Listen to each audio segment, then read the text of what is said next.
অধ্যাপক থেকে গ্রামীণ ব্যাংক প্রতিষ্ঠা করেছেন, বৈরী পরিবেশে লড়াই করেছেন। আমার বিশ্বাস যে ওনার বোধোদয় হবে যে দ্রুত ওনার কিছু উপদেষ্টা বদল করতে হবে, মন্ত্রণালয় বদল করতে হবে, নতুন উপদেষ্টা নিয়োগ দিতে হবে।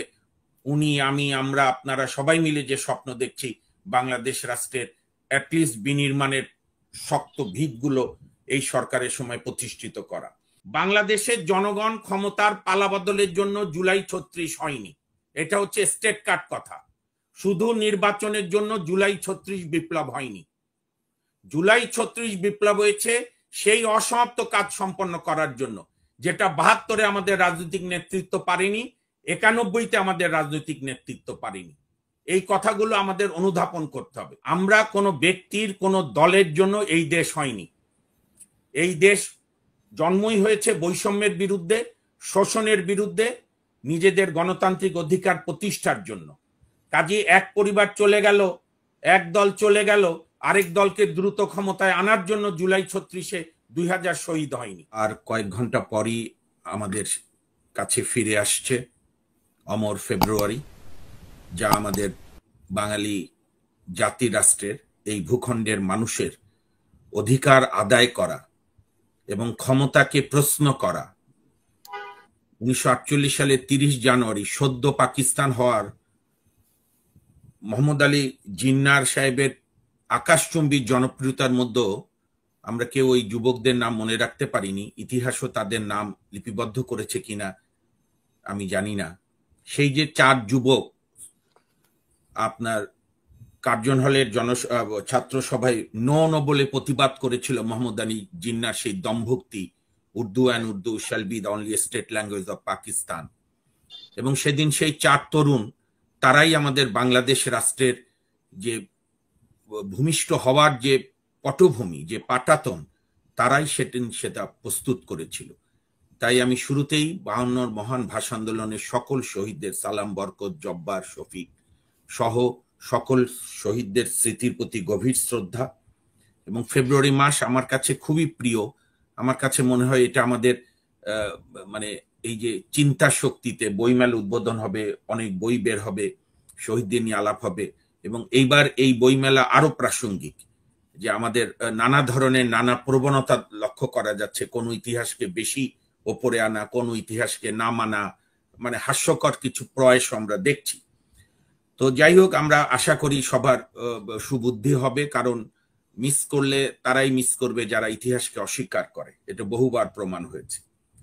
এখন আপনি আসেন ডক্টর মোহাম্মদ ইউনূস সাহেব যে সাক্ষাৎকার দিয়েছেন ফিনান্সিয়াল টাইমসে। ইউনূস সাহেবের সাক্ষাৎকারে নতুন কোনো কথা নাই। ইউনূস সাহেব ক্ষমতায় দায়িত্ব গ্রহণের পরই উনি বলেছে, ছাত্ররা আমার নিয়োগকর্তা, জনগণ আমার সমর্থনদাতা। এটা উনি পরিষ্কার করেছে। এখানে কোনো অ্যাম্বিগুইটির সুযোগ নেই। এখনো সেই জায়গায় উনি আছেন এবং না, সেই জায়গায় থাকবে এটা ওনার বিশ্বাস। উনি তো যে কোনো জাতীয় ইস্যুতে উনি আবার সব দলকে ডাকেন, তাহলে দেশ তো সবার, না দেশ তো সবার, ডাকবেই তো। যদি না ডাকতো তাহলে আমরা খারাপ বলতাম। উনি তো গতবার শুধু না, আমি বলি একটু শেষ করি, তারপরে আপনি প্রশ্ন করেন, অবশ্যই করবেন সম্পূরক প্রশ্ন। আমি বলছি, উনি তো সর্বশেষ বোধহয় 16ই জানুয়ারি 4টা সংস্কার কমিশনের প্রস্তাব নিয়ে তো রাজনৈতিক দলগুলোকে এও বলেছেন যে আপনাদেরকে দেখলে আমার সাহস লাগে। তো সুতরাং ওনার তো আমি আন্তরিকতার কোনো অভাব দেখছি না। ওনার সরকারের অনেক ব্যর্থতা আছে, অনেক কাজের স্লথ গতি আছে, কাজের আকাঙ্ক্ষা, জনমানুষের আকাঙ্ক্ষা বাস্তবায়ন করতে পারছে না।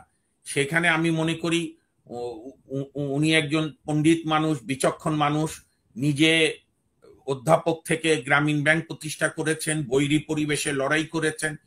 আমার বিশ্বাস যে ওনার বোধোদয় হবে যে দ্রুত ওনার কিছু উপদেষ্টা বদল করতে হবে, মন্ত্রণালয় বদল করতে হবে, নতুন উপদেষ্টা নিয়োগ দিতে হবে। উনি, আমি, আমরা, আপনারা সবাই মিলে যে স্বপ্ন দেখছি বাংলাদেশ রাষ্ট্রের অ্যাটলিস্ট বিনির্মাণের শক্ত ভিতগুলো এই সরকারের সময় প্রতিষ্ঠিত করা। কাজী ইউনূস সাহেবের এই বক্তব্যে তো আমি কোনো নতুনত্ব দেখছি না, আবার কোনো নতুন বিতর্কেরও সুযোগ নেই। আর এটা তো ঠিক যে শেখ হাসিনার পতনের ক্ষেত্রে সবারই ভূমিকা আছে, কিন্তু ছাত্ররা স্ট্রাইকিং ফোর্স এবং তাদের আন্দোলনে জনগণ নেমেছিল। এই এই বোধ যদি আমাদের রাজনৈতিক নেতারা না বুঝতে পারে, গায়ের জোরে বড় বড় কথা বলে, সেটি তাদের ব্যর্থতা। কারণ বিএনপি সহ সবার আন্দোলনে আমরা হয়তো গিয়েছিলাম আইনজীবীরা, কিন্তু যেভাবে 28 অক্টোবরে সাউন্ড গ্রেনেড দিয়ে বিএনপির এত বড় জনসমাবেশ বন্ধ হয়ে গেল, রাতের বেলা শেখ হাসিনা ক্র্যাকডাউন করলো বিএনপির মহাসচিব থেকে শুরু করে আমির খসরু মাহমুদ চৌধুরী সাহেব, মির্জা আব্বাস সাহেব থেকে শুরু করে, তারপর তো পুরা বিএনপি সহ সারা বাংলাদেশে আমরা সবাই স্তব্ধ হয়ে গেলাম। একমাত্র আপনাদের অনলাইন গুলো জাগিয়ে রেখেছিল। এবং 7 জানুয়ারি শেখ হাসিনা তো নির্বাচন করলো, এবং আমাদের রাজনৈতিক দলগুলো তো এখন তো 17 বছর বলে লাগাতার আন্দোলন। কোথায় লাগাতার আন্দোলন? 2018 তো ডক্টর কামাল হোসেনের নেতৃত্বে জাতীয় আইনজীবী ফ্রন্ট করে আপনার বিএনপি 2018 নির্বাচনে অংশগ্রহণ করেছিল। রাতের ভোট হওয়ার পরও বিএনপি পার্লামেন্টে 2022 পর্যন্ত ছিল। তো সুতরাং ছাত্রদের এই আন্দোলন প্রথম আন্দোলন বাংলাদেশে আমার দেখা মতে। আমি তো মুক্তিযুদ্ধ দেখার সৌভাগ্য আমার হয়নি, আমার যোদ্ধা পিতার কাছ থেকে শোনা, বই পড়া শোনা। 90-এরও গণঅভ্যুত্থানে আমি সক্রিয় অংশগ্রহণ করেছি বিশ্ববিদ্যালয়ের তরুণ ছাত্র হিসাবে। এত ব্যাপক জনসমর্থন, আমাদের সেই সাহসী মেয়েদের কথা, মহিলাদের কথা আপনি কিভাবে ভুলবেন? সামনে আমি সেটা বলছি না, আমি বলছি যে এখনকার প্রসঙ্গে যদি আমরা আলোচনা করি, তাহলে নিরপেক্ষতার প্রশ্ন নিয়ে যেটা উঠিয়েছেন মির্জা ফখরুল ইসলাম আলমগীর, সেই নিরপেক্ষতার জায়গা আসলে বজায় রাখতে পারবে কিনা। উনি যে কথাগুলো আগেও বলেছেন সেই কথাগুলো এখনো বলছেন, কিন্তু নিরপেক্ষ যেটা আমরা নিরপেক্ষ নির্বাচন, নিরপেক্ষ সরকারের অধীনে নির্বাচন, সেটা আমরা নিরপেক্ষ সরকার না, এটা তো অন্তর্বর্তীকালীন সরকার না। যদি নির্বাচন হয়, ছাত্ররা দল গঠন করে, সেই জায়গাটা রক্ষা করতে পারবে কিনা সরকার? না না, এটা তো অন্তর্বর্তী সরকার, এটা তো নিরপেক্ষ সরকার না। নিরপেক্ষ সরকার হলে তো, তার মানে এটা ছাত্রদের সরকার না না। আপনি চট করে আপনার মুখের কথা আমার উপর চাপিয়ে দিন না। Don't come to conclusion. এইটা অন্তর্বর্তী সরকার, এইটা প্রয়োজনের জন্য সরকার। তো সেইখানে ছাত্রদের ব্যাপারে উনি বলেছে, তার সঙ্গে জনতা শব্দটা যুক্ত করা ওনার কাছ থেকে আমি আশা করি। এটা করলে কোনো বিতর্কের সুযোগই থাকতো না। জনতা ইনক্লুডস অল। কিন্তু আন্দোলনের কৃতিত্ব নেওয়া, শহীদদের তালিকার কৃতিত্ব নেওয়ার যে কুৎসিত প্রতিযোগিতা আমাদের রাজনৈতিক দলগুলো করছে, এটিও আমাদের আন্দোলন সংগ্রামকে গৌরবান্বিত করে না। এই যে ডক্টর স্নিগ্ধা রিজওয়ানা, আমি তার সামনে বলে বলছি না, উনি যেভাবে নেমেছিলেন জাহাঙ্গীরনগর এবং ঢাকার রাজপথে, উনি তো আবার শিক্ষাঙ্গনে ফিরে গেছেন। উনি তো কোনো কিছু বলেননি যে আমার এই হয়েছে, বা আমরা আইনজীবীরা যারা কোর্ট বাদ দিয়ে নেমেছিলাম। আমার সেই আনাস তো কোনো সংগঠন করেনি। আনাসে সেই চিঠি এখনো চোখ দিয়ে পানি আসে যে আম্মু আব্বুজানকে বলো আমি আর থাকতে পারলাম না, আমি মিছিলে গেলাম। এবং আনাসের লাশ যখন 5ই আগস্ট, ফরাদ ভাই জানেন কিনা, যখন 5ই আগস্ট তার বাসায় সামনে নিয়ে গেল, এই যে চাংখারপুলের ভিতরে, পাড়ার লোকরা অবাক হয়েছে যে ছেলে ক্লাস 9-এ পড়ে, কোনোদিন পাড়ার দোকানে একটি দাঁড়িয়ে চা খায়নি, সেই মিছিলে গিয়েছিল। তো আমরা এটার মধ্য দিয়ে, ইউনূস সাহেব যাই বলুক, আমাদের লক্ষ্যটা কি? বাংলাদেশের জনগণ ক্ষমতার পালাবদলের জন্য জুলাই 36 হয়নি, এটা হচ্ছে স্টেট কার্ড কথা। শুধু নির্বাচনের জন্য জুলাই 36 বিপ্লব হয়নি। জুলাই 36 বিপ্লব হয়েছে সেই অসমাপ্ত কাজ সম্পন্ন করার জন্য, যেটা 72-এ আমাদের রাজনৈতিক নেতৃত্ব পারেনি, 91-তে আমাদের রাজনৈতিক নেতৃত্ব পারেনি। এই কথাগুলো আমাদের অনুধাবন করতে হবে। এবং এর জন্য বাংলাদেশের মানুষ, ব্যাপক অংশের মানুষ এখন ঐক্যবদ্ধ আছে। আমি তো অনুরোধ জানাবো ডক্টর মোহাম্মদ ইউনূস সাহেবকে, হাইকোর্ট থেকে 15 অ্যামেন্ডমেন্ট রায় বাতিল হয়ে যাওয়ার পর আপনার গণভোটের পথ খোলা আছে। প্রথম আগে একটা গণভোট করেন যে যেন তেন নির্বাচন নাকি রাষ্ট্র মেরামত করে নির্বাচন। তাহলেই তো অনেক বিষয়, অনেক প্রশ্নের উত্তর হবে, এবং এটা করতে হবে।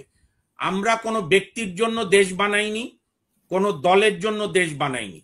একটা পরিবার মুক্তিযুদ্ধকে দলীয়করণ করতে পারে, তাই বলে মুক্তিযুদ্ধ নিয়ে বিন্দু মাত্র কোনো কটাক্ষ বা কোনো ধরনের মন্তব্য বাংলাদেশের মানুষ বরদাস্ত করবে না। আমি এই সরকারকে একটা অনুরোধ জানাই, যদিও দেরি করে ফেলেছে তারা, প্রথম দিনই উচিত ছিল। এই আমাদের জয়পুরহাটের হিলিতে আমাদের বোনদের ফুটবল মাঠে যারা হামলা করেছে, তারা বলেছে যে এটা নিন্দনীয়। আমি আরেকটু যোগ করব, এই সরকারের প্রেস সচিব তো অনেক হুমকি ধামকি দেয়, এখানে আরো জোরে হুমকি দেওয়া উচিত ছিল, এবং এখনো সময় আছে। যারা আমার বোনদের মেয়েদের ফুটবল খেলায় বাধা দিয়েছে তাদেরকে গ্রেপ্তারের জন্য দ্রুত ব্যবস্থা নিতে হবে। তা আমি শেষ করছি, আমরা কোনো ব্যক্তির কোনো দলের জন্য এই দেশ হয়নি। এই দেশ জন্মই হয়েছে বৈষম্যের বিরুদ্ধে, শোষণের বিরুদ্ধে, নিজেদের গণতান্ত্রিক অধিকার প্রতিষ্ঠার জন্য। কাজে এক পরিবার চলে গেল, এক দল চলে গেল, আরেক দলকে দ্রুত ক্ষমতায় আনার জন্য জুলাই 36-এ 2000 শহীদ হয়নি, হাজার হাজার লোক নিহত হয়নি। তো সুতরাং সবাইকে ধৈর্য ধারণ করতে হবে। বাংলাদেশের মানুষ রাষ্ট্র মেরামত করেই নির্বাচন চায়। ধন্যবাদ।